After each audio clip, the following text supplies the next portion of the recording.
Finally, we have the last part of Dark Gallifrey Morbius. One that ends the story well with some interesting concepts, but somehow I don't think it measures up to the last part, but that doesn't mean it's bad. But with so much intrigue and clever twists last episode, this one feels a little lesser as it wraps up the story and making one or two missteps. We get a pretty good recap of the last two parts, even if it does take like 2.5 minutes, and then the credits to get to the story. As I predicted, the call to Rassilon calls the Fourth Doctor, or at least an aspect of him, and Tom Baker does a very good job here, not only in being the Fourth Doctor, but this Fourth Doctor is a Matrix aspect, a recreation that only has a limited time to assist, and although the difference is slight, he comes across as an emulation of 4, without compromising the character. He also gets some very good interactions with Argento and Gilda, which are sufficiently funny, but also serious, like having to tell them that he isn't in fact Rassilon like they hoped. We also get the reveal that he is who Gilda saw in the Hall of Mirrors, so there's one question answered. 4 spent some time getting his bearings, coming to grips with the fact he doesn't have his scarf, and he learns exactly who he's in the presence of as Argento gets worse and passes out. On the ice, Morbius in physical form, a pretty good performance from Samuel West, immediately starts spouting glorious nonsense. Unlike Voldemort, actually having his nose after resurrection, and he senses 4's arrival, but decides the Doctor isn't too much of a threat, so he goes with his minions back to his temple of carnivorous ice. Argento wakes up and comes to terms with the situation, unamused when 4 is ecstatic at learning he's on the Proteus. On Morbius' island, finally getting him to focus, learning of the danger.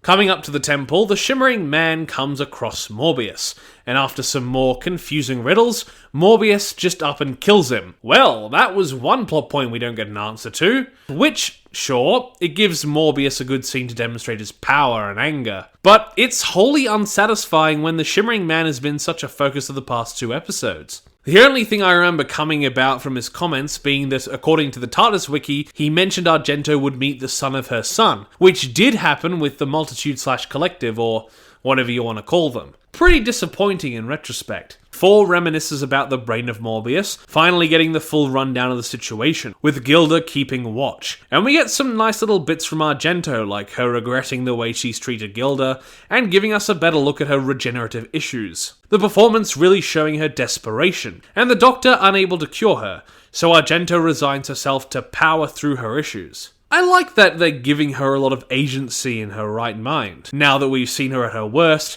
having her properly cognizant can make her feats feel greater, but also explore how she feels about her condition through her bipolar thoughts. Back with He Who Must Not Be Named, Samuel West gets to play against himself with some humour thanks to the hologram, but the hologram is killed just as Morbius decides to use the Dark Mark to command his Death Eaters to unknowingly sacrifice themselves. All but Veritas having their energy pulled into a part of the temple. A nice way to show how unhinged and evil he is. But also feels like a little bit of a waste when it comes to characters like Rulko. Morbius's temple is gaining in power, clear from the Proteus, seen with some nice dialogue between 4 and Gilda. 4 exploring what it's like to see his own history. In a very interesting twist, the temple is actually a time rotor. You know, the thing that sits in the centre of the TARDIS, which gives 4 some real, oh fuck type feelings. But here is where we get the explicit confirmation that he's the figure Gilda saw in part 2, which honestly feels pretty unnecessary. Much like the Shimmering Man, just feeling as if it goes nowhere. The energy from the temple uncovers a memory of 4's from the Matrix, Dark Gallifrey. And yes, this is pretty much all the information about Dark Gallifrey we get from the story. They just say it a bunch of times and hope that you're content. Now, having heard part 1 of the War Master set, I do know that it will be explored later on, but it feels like the only reason they bring it up here is so that you know Dark Gallifrey is not just the title of a theme, but a concept in universe, so it doesn't come out of the blue in later sets. But let's be real, I think, at least so far, Dark Gallifrey would have worked if it were just a theme. These being stories about the not-so-good Time Lords. 4 gets an idea inspired by Gilda using the remains of the shattered mirror from part 1 of the ship, interrupting the deaths of Morbius' followers, allowing 4 and Morbius to communicate across the distance. leaving Veritas alone to huff some real copium in regards to the deaths being justified. The dialogue is one of the best parts of the episode, the performances working together quite well, and the interactions also being written very well, with a lot of misunderstanding and wordplay, as 4 continues to disrupt his energy, angering Morbius so much he decides to come to the Proteus himself to stop his gateway from closing. Nonsense, Morbius. You'll be a wonderful stooge. You've made the foolish mistake of telling me where you are. Did I? I could be anywhere on this island. You are on the Proteus. Well, luckily for me, you're rather far away, and it won't take long for this ship to close your gateway entirely, Morbius. So say goodbye to Dark Gallifrey. Whatever it is, wherever it is, it's safe to say you will not be heading there today. 4 asks about Dark Gallifrey, Morbius basically saying, if you know what Dark Gallifrey is, then I don't have to tell you about it, ha ha ha ha ha, but also describing some sort of army there. Morbius tells Veritas to stay, who only now questions his actions, mourning the dead, as Argento is a little bit angry at the Doctor's plans, or lack thereof, and the Doctor thinks the 3 of them can take Morbius on. But he eventually figures a plan out once learning about the ship's shifting dimensions.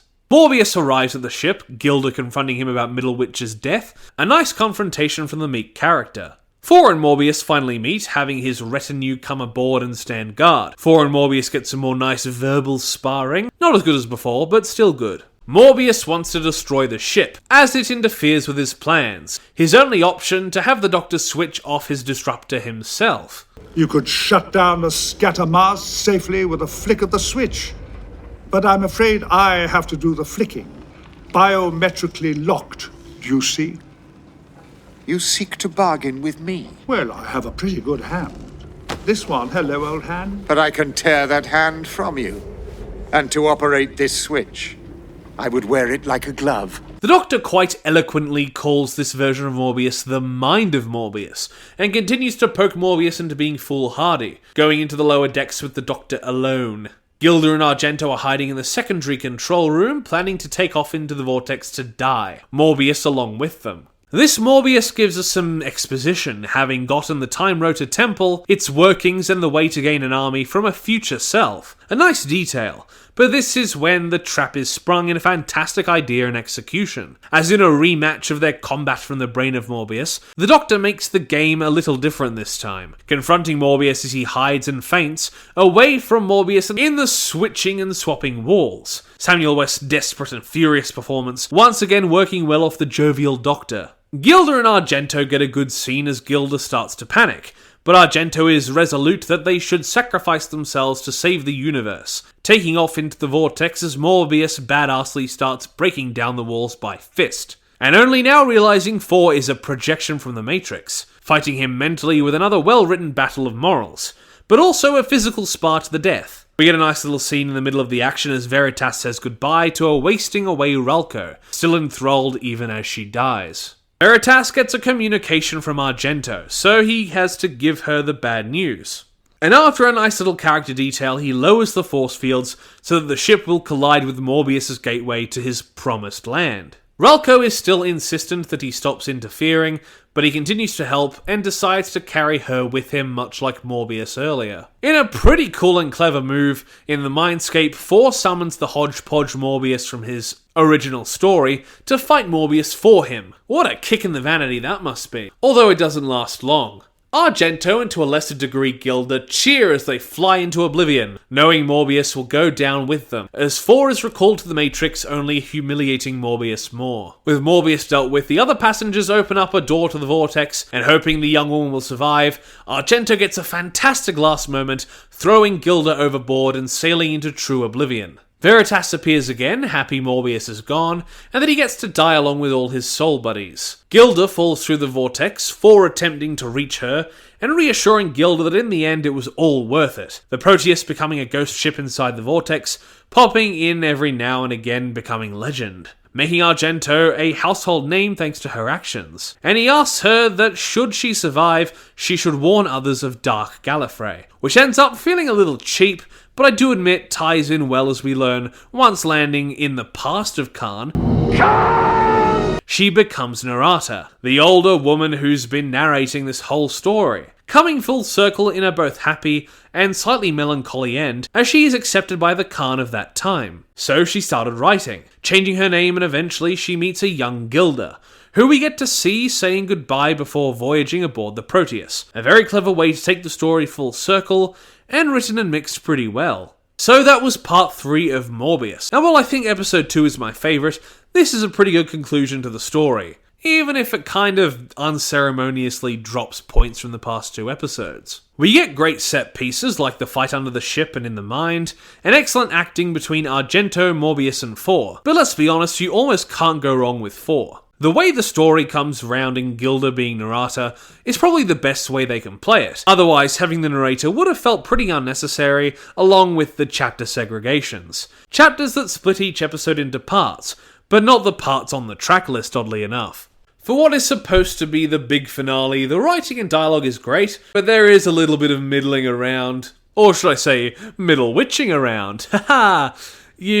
You can comment about how bad that joke was if you want. But that feeling comes about as they go in circles a little bit. Argento and Gilda, then Four and Morbius, the 2 pairings getting most of the scenes, and the little variations we get are mostly only short in length. Just a little more variety in character interactions, or at least the pattern of them would have been nice. There were a couple of unnecessary details, like Four being the figure seen in part 2, which doesn't really matter. The Shimmering Man added almost nothing, and the inclusion of Dark Gallifrey as a concept feels overused, as they keep mentioning it repeatedly with no actual information, not telegraphing the stakes sufficiently. So that Morbius opening the gateway and getting his army of who knows what is almost inconsequential, and we only know how bad that is because we're told. Or at least that's how it felt. With just a little retooling, it would have worked much better.